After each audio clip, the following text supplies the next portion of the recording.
मैं जो है, हमारे पिताजी तीन भाई थे, एक बड़ा परिवार था। हमारे घर में कोई कमाने वाला नहीं था। मैं पढ़ाई कर रहा था। अब कैसे पढ़ाई कर रहा था मैं बता दूं। हमारे भाई साहब बोले कि मैं अकेला मार्केट में सब्जी बेचता हूँ। बड़े भैया गवर्नमेंट जॉब था, उनका नहीं लग पा रहा था, कई जगह पैसा वगैरह दिया गया, ओके भी नहीं हुआ। बहुत क्राइसिस था पैसे का। हमारा जो हमसे बड़े भाई थे, वो मार्केट में सब्जी बेचा करते थे। बोलते थे भाई इतना पैसा मैं नहीं कमा पाता हूँ कि मैं तुम्हारा पढ़ाई करा सकूं। मैं सोचता था कैसे हम लोग अमीर बने, कैसे हमारे घर हो, गाड़ी हो, सब कुछ हो।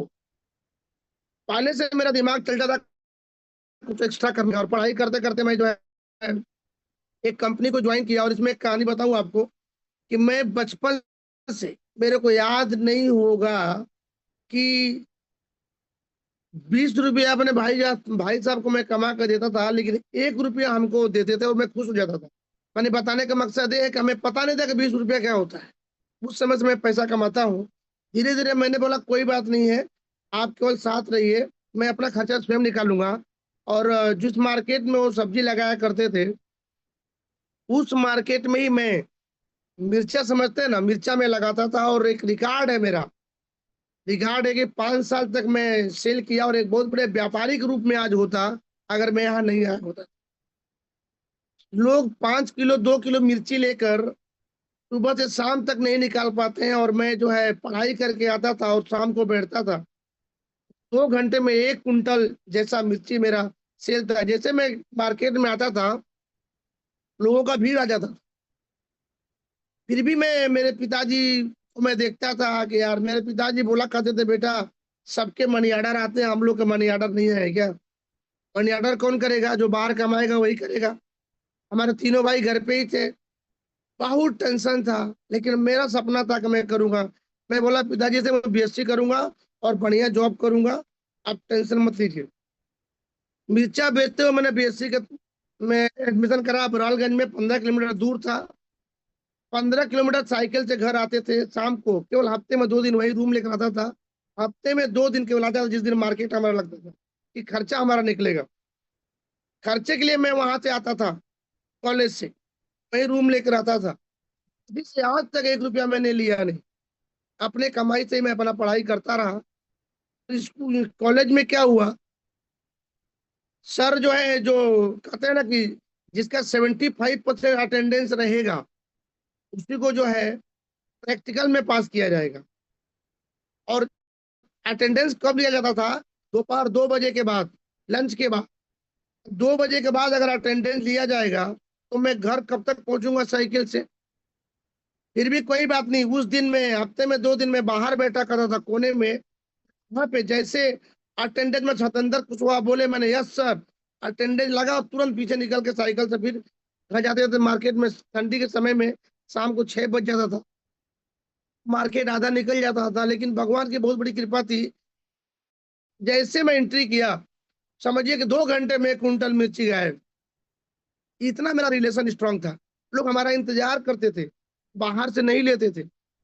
करते करते मैंने बीएससी किया। इसी बीच में 2003 में मैंने एक बिजनेस हमारे सामने आया, फ्री इंडिया कॉन्सेप्ट, जिसको मैंने अपनाया। और उसमें बताया गया कि डायरेक्ट सेलिंग है और आप अपने सपने को पूरा कर सकते हैं।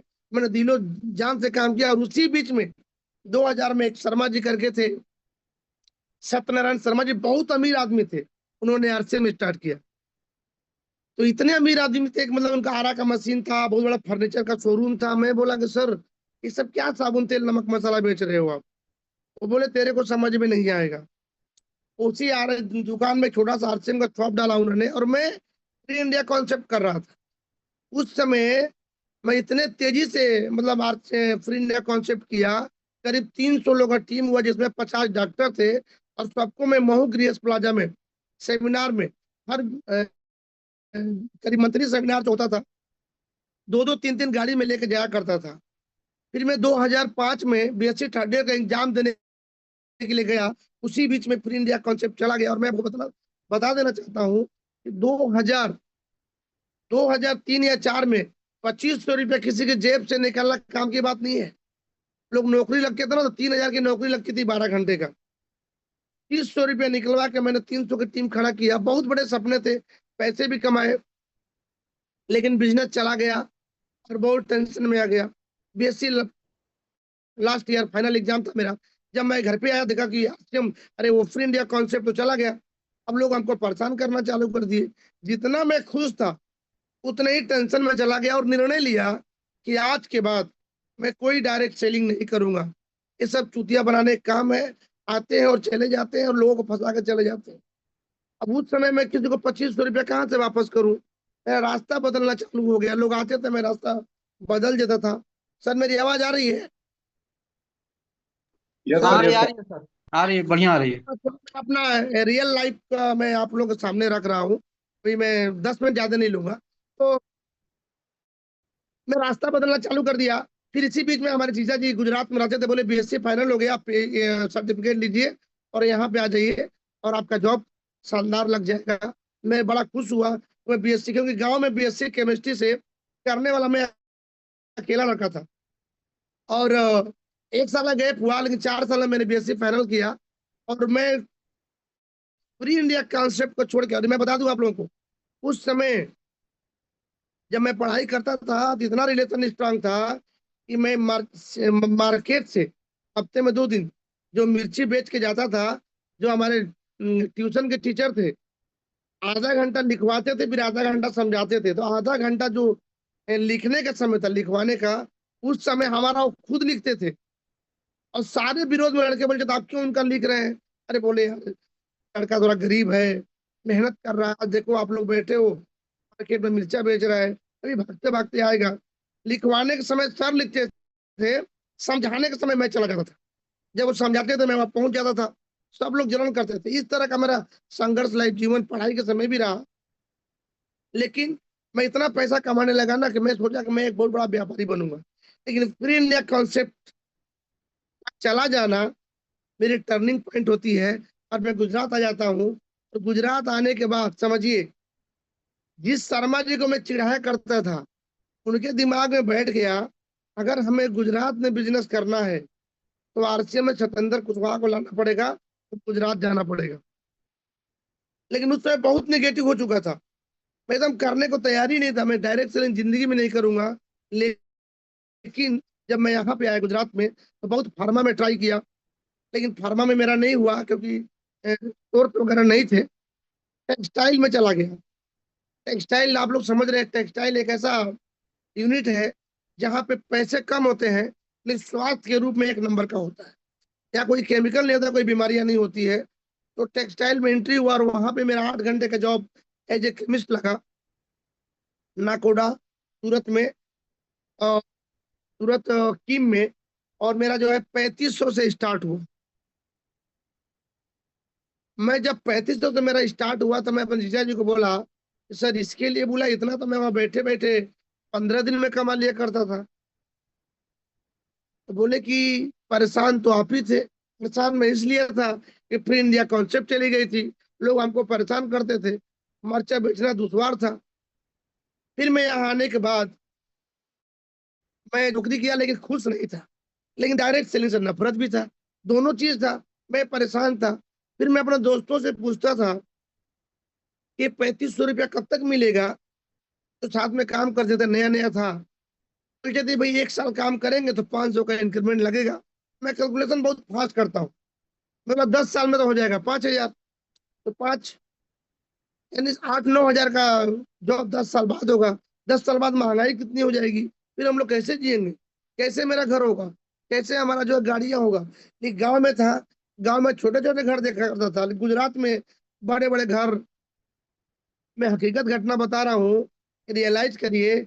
मैं गाड़ियों को देखता था तो गाड़ी कब होगा सोचता था। मैं घर फ्लैट देखता था तो जब लिफ्ट जो से लोग चढ़ते थे ना, तो मैं वहाँ खड़ा होकर देखता था कि लिफ्ट जैसा घर हमारा होगा कि नहीं होगा। मैं रियल बता रहा हूँ, मैं बहुत परेशान था लेकिन खुश नहीं था नौकरी से। इसी बीच में शर्मा जी की टीम आ गई हमारे पास में, और उसी समय जो है बजाज का इंश्योरेंस चल रहा था अपने आरचम में। बजाज एलायंस का इंश्योरेंस चल रहा था। उसको लेकर आए और रात को 6 बजे हमारे पास पहुंचे। उसमें हमारे भाई साहब अंगद मौर्य जी भी थे, उनके लिए एक बार जोरदार ताली होनी चाहिए। वो थे और साथ में लेके एक लीडर को आए थे और मेरे को मार्केटिंग प्लान दिखाया गया आरसीएम का। उस दिन पहली बार मैंने आरसीएम का मार्केटिंग प्लान देखा था। नफरत कितना था, बहुत ज्यादा था। भाई नहीं हो जाता मैं मार के निकाल देता, लेकिन भाई के वजह से और यूपी से चल के आए थे, मैं बर्दाश्त किया। लेकिन लास्ट में मैं बोला कि देखिए भाई साहब, ये समझाने के लिए हमारे पास आए हैं, आप तो बोले मैं किसी से मिलने के लिए आया हूँ। तो मैं खाना बना रहा हूँ, खाना खाइए, सुबह 6 बजे ड्यूटी जाना है मेरे को, बहुत तकलीफ होगा, इसके लिए मेरे को सोना भी है। और मैं आपका प्लान देख लिया, और जो है हमको ये सब चीज नहीं करना है। मैं पहले ही बोल दिया हमें नहीं करना है तो नहीं करना। जो लीडर आए थे वो परेशान हो गए। वो शर्मा जी ने तो बोला था कि 300 की टीम थी, अगर ये जुट जाएंगे तो गुजरात में हमारी बहुत बड़ी टीम हो जाएगी। उनको ये लालच था, कैसे लाएं। तो लास्ट में 11 बज रहा था, उन्होंने बोला कि कुशवाहा जी कब से जॉब कर रहे हैं। मैंने बोला मेरे पास तो करीब 2008 या 9 में आए थे। मैं बोला कि मैं 4 साल से जॉब कर रहा हूँ। तो बोले कि मैं देखा कि आप बार बार जेबीएफ, तो मैं नाकोड़ा से मैं जेबीएफ में आ गया था, इधर ही जेबीएफ सिलवासा में ही आ गया था। उन्होंने बोला कि ऐसा है कि आप बार बार जेबीएफ जेबीएफ कंपनी का नाम ले रहे हैं। मैं बोला सर, जहां से मैं काम कर रहा हूँ, मेरी रोजी रोटी चल रही है, नाम तो मैं उसी का लूंगा। उन्होंने एक बात बोला कि 5 मिनट और समय लूंगा। ये बात को ध्यान से सुनिएगा, समझने की बात है कि मैं आपका बस केवल 5 मिनट समय लूंगा। 5 मिनट समय दिल से दे दीजिए, फिर मैं यहाँ से सुबह सुबह होते ही चला जाऊंगा। एक सवाल मैं कर रहा हूँ सर, अब जब से अब मैं आया हूँ तब से आप जेबीएफ जेबीएफ बोल रहे हैं। मैं एक बात कहना चाहता हूँ कि आप सुबह टिफिन बनाते हैं और लेके जाते हैं, शाम को टिफिन खाली करते हैं, ये प्रक्रिया तो आपका डेली का होगा। मैं बोला हाँ डेली का है। लेकिन एक चीज आपने कभी ध्यान दिया, मैंने क्या बोले, काम किसके लिए कर रहे हैं। मैंने अपने लिए और अपने परिवार के लिए। उन्होंने बोला मान लीजिए परिवार के लिए कर रहे हैं, लेकिन एक बात बताइए, क्या आपने, एक बुरा मत मानिएगा, क्या अपने परिवार से प्यार करते हैं। मैंने बोला हाँ करता हूँ। उसने बोला कि नहीं करते हैं आप, मेरे को दिख ही नहीं लगा प्यार करते हैं। मेरे को गुस्सा है और मैंने बोला कि क्या बात करते हैं, मैं प्यार नहीं करता हूँ, किसके लिए मैं कर रहा हूँ। बोला मैं मानता हूँ लेकिन आप प्यार नहीं करते। तो बोले क्यों। तो मैं उनको गुस्से में बोला, अगर आप प्रूव कर दो कि मैं अपने परिवार से प्यार नहीं करता हूँ, तो आपका बिजनेस ज्वाइन कर लूंगा और दिल से काम करूंगा। उन्होंने बोला तो 5 मिनट सुनिए, यही बोल रहा हूँ कि आप टिफिन बनाते हैं, लेके जाते हैं, जाते हैं आते हैं, जाते हैं आते हैं, प्रक्रिया चलती रहती है। नहीं, मेरे को लगा 1 घंटे का मार्केटिंग प्लान मैंने आपको पूरा बिजनेस का, पूरा आरसीएम का बिजनेस का पूरा थ्योरी रखा, लेकिन आपने एक ही बोला JBF JBF JBF JBF JBF. यानी जेबीएफ से बहुत प्यार करते हैं, दिलो जान से आप जेबीएफ कंपनी में काम करते हैं। तो ये बताइए, अब गए और लौट के नहीं आए तो, लौट के नहीं आए मतलब आए दिन एक्सीडेंट हो रहे हैं कंपनियों में, तमाम तरह की घटनाएं हो रही हैं। मान लीजिए, बुरा मत मानिएगा, हो गया तो। मैं बोला हाँ ये तो हो सकता है, किसी के साथ भी हो सकता है। अब बताइए, सवाल हमारा ये है, जब आप कमा रहे थे, कर रहे थे, तो कंपनी आपको सैलरी दे रही थी, आपका परिवार का जीवन यापन चल रहा था। अपनी पत्नी को किसी काम के लिए आप नहीं बोलते हैं, कहीं जाने के लिए नहीं बोलते हैं, आप जो है रानी की तरह रखते हैं। इसी दौरान अगर कोई आदमी अगर पत्नी को गाली दे दे तो आप मारने को दौड़ जाते हैं। लेकिन आप तो नहीं रहे, तो क्या आपकी कंपनी आपकी सैलरी आपके परिवार को देगी, जिससे कोई जीवन यापन चलेगा। मैं बोला वो तो नहीं देगी। जो नौकरी करे वो नौकरी आपके पत्नी को दे देगा। मैंने बोला नहीं देगा। ईमानदारी से एक बात बताइए, आप बोल रहे हैं मैं परिवार से बहुत प्यार करता हूँ, जब थे तो रानी, अब नहीं है, इनकम जीरो हो गया, तो उसके परिवार का जीवन यापन कैसे चलेगा, बता सकते हैं आप। मैं बोला ये तो समस्या की बात है, नहीं चलेगा। ईमानदारी से बताइए, तुझे क्या करना पड़ेगा, अपने बच्चों का पेट पालने के लिए क्या करना पड़ेगा। आपने तो कभी काम करने के लिए बाहर भी नहीं भेजा। मैंने बोला सही बात है, मैंने तो बाहर नहीं भेजा। तो सबसे आसान काम होता है कड़िया की मजदूरी, ईंट पत्थर यहाँ से उठाना वहां देना, इसमें कुछ सीखने की जरूरत नहीं है। जो भी 200-300 दिहाड़ी आपको मिलता मिल जाएगी। आपकी बीवी को तत्काल में खर्च चलाने के लिए इससे बढ़िया काम कुछ भी नहीं मिलेगा, जहाँ पे सीखने की जरूरत नहीं है। अब ईमानदारी से बताइए, आप थे तो रानी थी, अब नौकरानी हो गई। ईट पत्थर धोएगी, 200 में उसके परिवार का क्या होगा?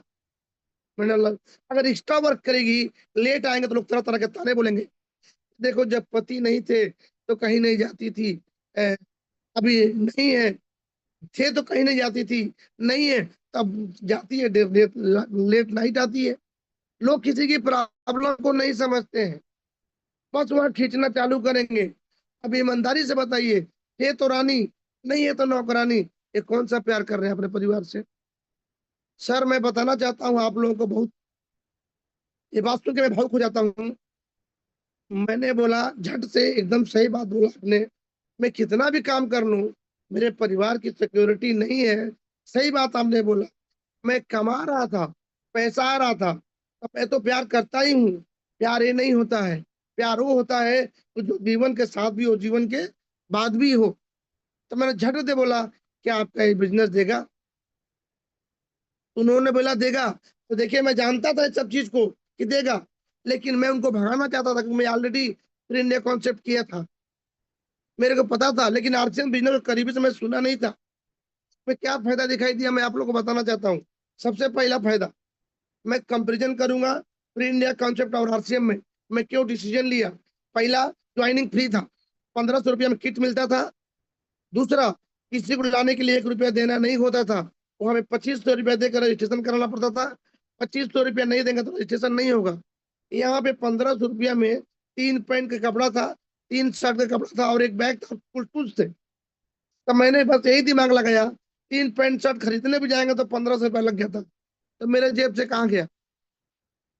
लेकिन जब हमारे जेब से, और वहां पे 2500 रुपये में करीब 500 या 600 रुपये का सामान मिलता था और बाइनरी प्लान था। यहाँ पे बड़ा सिंगल लेग भी प्लान है, आप नहीं जोड़ोगे तो भी पैसा कमा सकते हो। मेरे को बहुत बात समझ में आया, बहुत शानदार ये बिजनेस है, इसको करना चाहिए। फिर मैंने डिसीजन लिया, उसी दिन सुबह ड्यूटी नहीं गया और सूरत चला गया और 5 ज्वाइनिंग मैंने कराया। मैं बीमारी का बहाना बता के ड्यूटी नहीं गया और मैं काम करना चालू कर दिया। और एक बात और बताऊंगा कि एफएमसीजी प्रोडक्ट थे, डेली यूजेबल प्रोडक्ट थे, तो हमें कहीं ना कहीं से खरीदना था, ये सबसे बड़ी प्रभावित किया। और हम लोग जब बाहर पैसा कमाने के लिए आते हैं तो पैसा कमाने के कहीं ना कहीं से सामान हम खरीदते हैं, किसी न किसी दुकान से खरीदते हैं, वो मेरा कोई रिश्तेदार नहीं होता है। ये बात भी हमें समझ में आ गया। और उस समय बीमारी के रूप में एक प्रॉब्लम था, गैस का, एसिडिटी का प्रॉब्लम था हमको। और इतना प्रॉब्लम था कि मैं 80 लाख का पत्ता ले घुमा करता था। 80 लाख का पत्ता खाता था तो बीमारी, मतलब मेरे को गैस से राहत मिल जाता था। पूरे पत्ते पॉकेट में हुआ करते थे उस समय। बहुत डिस्टर्ब था। उसने जो है इनकम तो बताया, सिक्योरिटी तो बताया, साथ में बोला दुकान बदलने से आपको प्रोडक्ट ऐसे मिलेंगे कि आपकी बीमारियां खत्म हो जाएगी। और हेल्थ गार्ड उस समय आया हुआ था, और मैं हेल्थ गार्ड ऑयल परचेज किया। और मैं आपको बता देना चाहता हूँ कि हेल्थ गार्ड ऑयल ने मेरे जीवन को बदल दिया। मतलब इतना मोटिवेट हुआ कि मैं काम करना चालू कर दिया। और जब भी कहीं मीटिंग लिया करता था तो वहां मीटिंग में एक ही बात बोलता था लोगों को, क्योंकि मैं कोई फ्री इंडिया कॉन्सेप्ट में, कोई उस समय आरएमपी करे कंपनी चलती थी, उस सेमिनार में लेके जाते थे, लोग बताते थे कि मैं मम्मी का गोल्ड अंगूठी बेच के उसको किया क्योंकि रातों रात अमीर हो जाएंगे, फिर मैं 4 खरीद के ला के रख दूंगा। ये ये जो है, जितने लोग ज्वाइन होते थे उसमें से भी बहुत लोग टूटे पड़े थे। सबका सामना हमारे साथ हुआ, सब लोगों ने बात रखा। जब मैं मीटिंग स्टार्ट करता था, एक सवाल करके स्टार्ट करता था। मैं बोला, यहाँ पे जितने साथी बैठे हैं सब लोग ध्यान से सुनिए, मैं आपको नेटवर्क मार्केटिंग बताने के लिए आया हूँ। और आप लोग को मालूम है, नेटवर्क मार्केटिंग आती है और चली जाती है, और लोगों के पैसे लेके चली जाती है। हो सकता है ये भी लेके चली जाए। इन आप हमसे एक सवाल करना, उसका जब मैं आंसर दूंगा, किसी से भी करना, आंसर दूंगा तो बिजनेस करने, मतलब इसका मार्केटिंग प्लान आप लोग सुनना, नहीं तो लौट के चले जाना। तो बोलते थे, सवाल मैं ही सिखाता था कि आप हमसे पूछिए इसमें कितना पैसा लगेगा। अगर मैं बोलता हूँ 1 रुपया लगेगा तो आप लोग मेरी बात को मत सुनना। अगर बोलूंगा कि 1 रुपया नहीं लगता है तो आंख मूंद के पकड़ लेना, क्योंकि जहां पे पूंजी नहीं लगेगी वहां पे आपका रिस्क नहीं होगा। समझिए, न टेंशन होगा, कंपनी रहे तो न रहे तो। कोई, सॉरी, कोई आपका नुकसान नहीं होगा। वो लोग पूछते थे, मैं बोलता था 1 रुपया नहीं लगता है, केवल 1500 रुपये हम 3 पैंट 3 शर्ट, मैं कहना चाहता हूँ आप बाहर से लेने जाएंगे तो उससे अधिक लग जाए।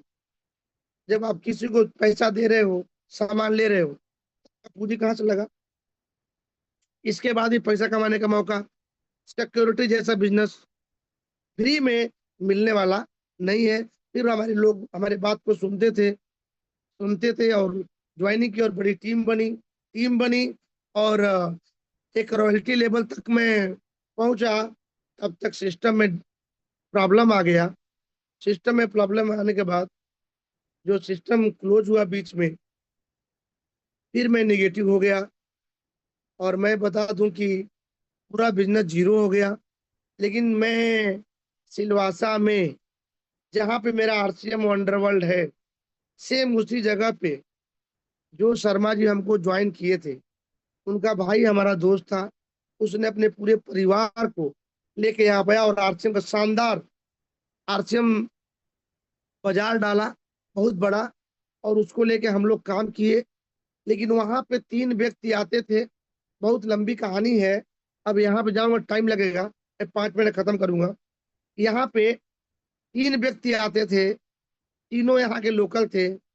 उसमें थे उर्वेश सर, प्रतीक सर और दीपक सर।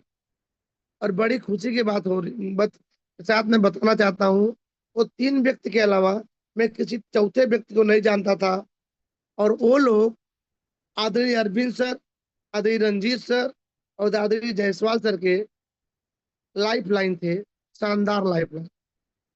लेकिन मैं तीनों सर से मिला नहीं था। वो लोग हमारे दुकान पे आते थे, मैं बताना इतना शानदार काम करते थे, तो मेरी काम जीरो हो गया। मेरा दोस्त मेरे को पूछता था, तू ड्यूटी करता है, ड्यूटी से आता है, 20 किट मंगाया हूँ। और पूर्वेश सर का फोन आया है कि 20 किट उनको चाहिए। अब 20 किट मैं अपने लिए क्या रखूं? तुम्हारा डिमांड ही नहीं आता है। मैं बोला कि ऐसा नहीं है, हमारा भी डिमांड आएगा। काम करो, 10 किट हमारे लिए रख दो, 10 किट उनको दे दो। तब किट आया करता था और पहले से किट का डिमांड होता था। वो लोग क्रॉस लाइन टीम से थे, लेकिन रिलेशन इतना स्ट्रांग कर लिए हमारे वो दोस्त के साथ, कि हमारे साथ, कि हम लोग मतलब एक टीम के लोग हैं, काम करने वाले। लेकिन उस समय भी मैं बताना चाहता हूँ कि मैं सिलवासा में सेमिनार कराया करता था, उसका होस्ट मैं ही था। और उस समय होस्टिंग मैं ही करता था, मेरे द्वारा ही सिलवासा में सेमिनार होता था। वहां पे लोग सेमिनार में आते थे, ग्रोथ ग्रोथ ग्रोथ, कभी बोलते थे ओपनर, कभी बोले ईगल, कभी बोले रनर। ऐसा वो लोग ग्रोथ कर रहे थे। और इसी बीच में ये सिस्टम बंद हुआ, रनर से आगे कोई गया नहीं था और ये बिजनेस बंद हो गया। अब उसमें 6 महीना 7 महीना बंद रहा, मैं बहुत मायूस हुआ। फिर उसी बीच में शर्मा जी ने अपना यहाँ दुकान बंद किया और सामान लेके गाँव चले गए। शर्मा जी का 3 4 आरसीएम बाजार था और उन लोगों ने कंपनी के साथ कुछ किया, लेके चले गए। फिर सिस्टम चालू हुआ, तो मैं बड़ी खुशी के साथ ये बात बताना चाहता हूँ, जब सिस्टम चालू हुआ तो पहले कंपनी ने आपसे रिक्वेस्ट नहीं किया। हमारे कंपनी के मालिक आदरणीय टीसी चावड़ा जी, जोरदार ताली हो जाए। उन्होंने रिक्वेस्ट नहीं किया, विनती नहीं किया, प्री कमीशन पेंडिंग था, पहले वो ट्रांसफर किया उनके अकाउंट में। और आपको बता देना चाहता हूँ, वो 6 महीना बंद के दौरान कंपनी ने अरबों नहीं खरबों रुपए नुकसान सहे थे। जानते हैं क्यों? आज जब आरसीएम बाजार हम डालते हैं तो 1 लाख रुपए डालेंगे, 1 लाख रुपए का सामान मिलेगा। उस समय आपको डालना नहीं होता था, आप डाल दीजिए, बेचते रहिए जमा करिए, बेचते रहिए जमा करिए, और कंपनी का अकाउंट सील हो गया। उसी दौरान जिस बाजार वालों ने 5 लाख का माल उठा लिया, तो पैसा जमा कहाँ करेगा? वो बेच के अपने घर में रखा, अकाउंट तो सील हो गई कंपनी की। लेकिन मैं ऐसे मालिक को, जो बहुत विजनरी पर्सन क्यों बोला जाता है, मैंने देखा चालू होते ही उसने अपने नुकसान के बारे में नहीं सोचा। उन्होंने जिसका जो भी कमीशन पेंडिंग था सबको ट्रांसफर किए। मेरे अकाउंट में 500 रुपये आए थे, मैं देखा और अपने पुराने साथियों को बताना चालू किया। और वो लोग बोले कि अरे यार हो ही नहीं सकता, मुझे यार वो पैसा आया है आरसीएम से। सब लोग, थोड़ा माहौल मतलब जो निगेटिव माहौल था, और वो चालू हुआ। और उसी दौरान में हमारे पास और तीनों